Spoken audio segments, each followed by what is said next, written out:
It now becomes the duty of the court to impose sentence in this case, and that is to see that this defendant never again has the opportunity to walk the streets of our community as a free man.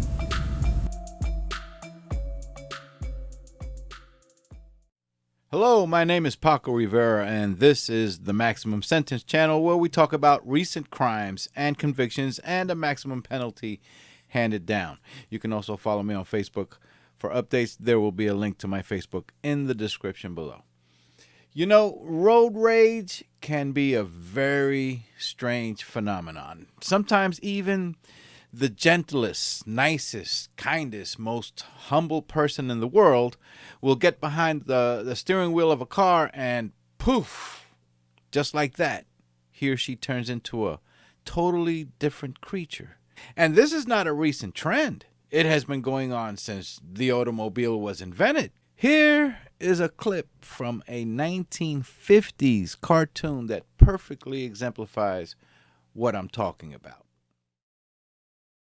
Take the case of Mr. Walker. Mr. Walker lives in a quiet, respectable neighborhood. He's a typical average man, considered a good citizen and of average intelligence. He's a kindly man, courteous, punctual, and honest. Good morning, Mr. Walker. Good morning to you, Mr. Geef. Lovely day. But once behind the wheel, a strange phenomenon takes place. Mr. Walker is charged with an overwhelming sense of power. His whole personality changes. Abruptly, he becomes an uncontrollable monster, a demon driver. Mr. Walker is now Mr. Wheeler. Hey, Geef! Watch where you're going, stupid! You know, I have gotten angry at other drivers who were driving like idiots. I'm sure this has happened to all of you. Maybe somebody cut me off or ran a red light and almost killed me. Yeah, it makes me angry, but the worst thing that you can do is engage in a confrontation with the person. So I take a deep breath, I try to calm down, and I say to myself, someone who drives like that will soon be pulled over and ticketed anyway. And they will have to pay fines.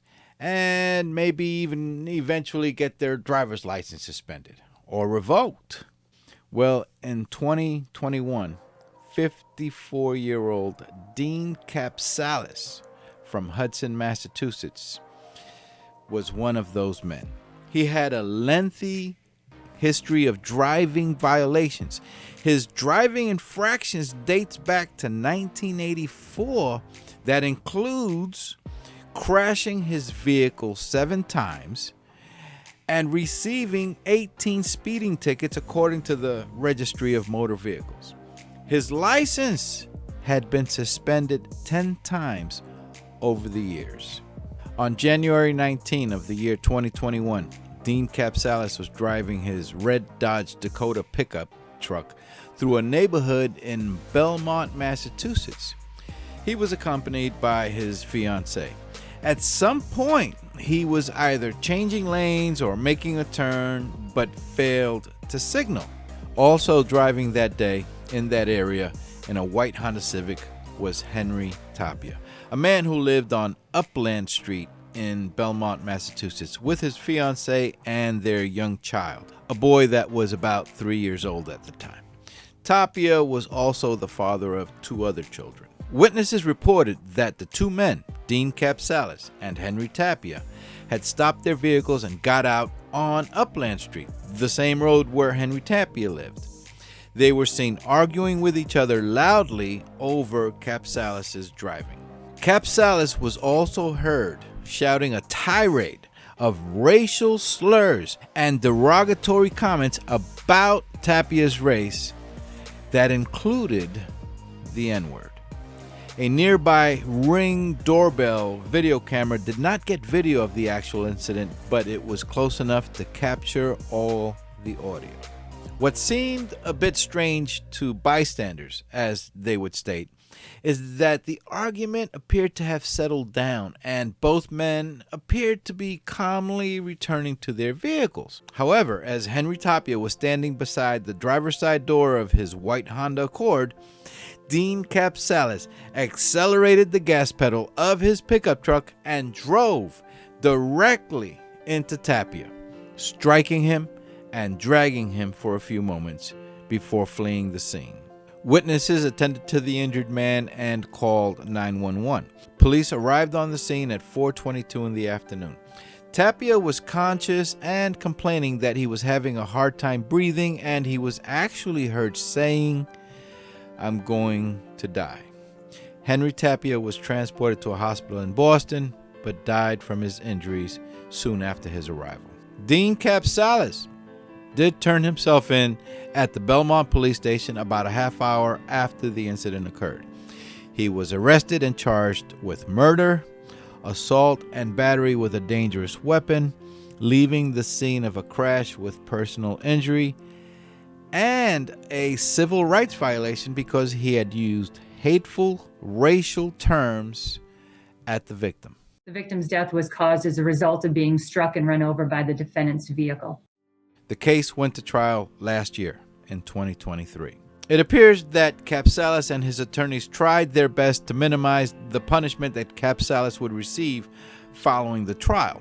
Kapsalis did apologize to the family and said that his choice of words when he shouted racial slurs was in poor judgment on his part. I regret my choice of words that day, especially the extremely offensive racial slur I used in very poor judgment. One family member stated that the apology did not sound sincere. The apology didn't sound that sincere, but eventually we could find it in our hearts to forgive him, but it's going to be a long process.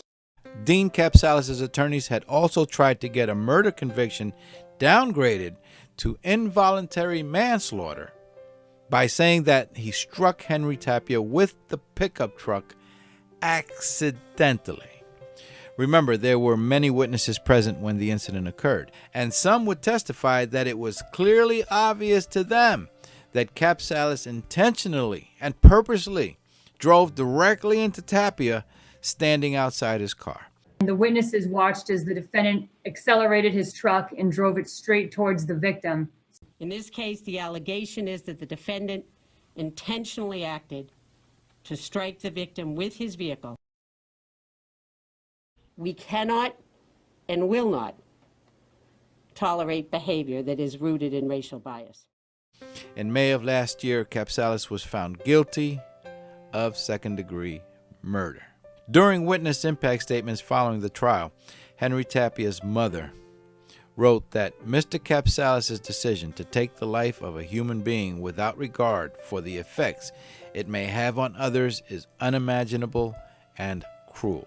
Mr. Kapsalis not only took the life of my son, he also took away a part of my life. Our children are our flesh and blood. Their joy is our joy.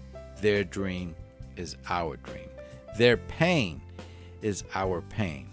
Their death is our death. And Henry Tapia's fiancée, Courtney Morton, spoke of the son they had together, who is now 6 years old. My son has to serve a life sentence without his father due to the actions of this man. Everybody needs to be more aware of the consequences to their actions. And now because of it, I have a 6-year-old that's fatherless. Last month, in January of this year, Kapsalis was officially sentenced to life in prison. He will be eligible for parole in 15 years. The mandatory life sentence is imposed. Every year since the death of Henry Tapia, residents in Belmont hold a vigil to remember the father of 3, who is remembered kindly as the gentle giant, or the big teddy bear with a big heart. Thank all of you immensely for being there for me and my children and his family in the time that we all needed you most. There's definitely trauma, but there is a huge community behind him.